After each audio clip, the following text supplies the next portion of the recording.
করার জন্য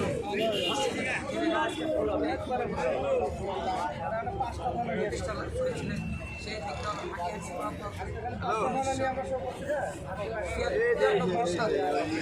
সম্মেলনের মাধ্যমে মুসলিম দল আন্দোলন করে একজন 2000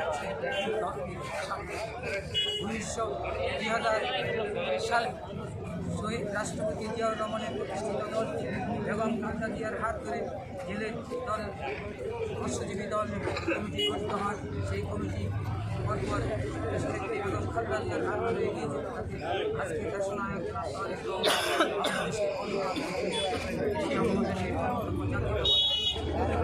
তার হাত ধরে এই দল এগিয়ে যাচ্ছে।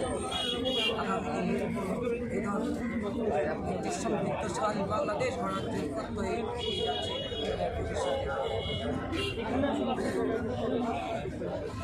আমি আমার পার্টির বক্তব্যে বলেছি আজকে 47 সেবাশ্রী উপলক্ষে আমরা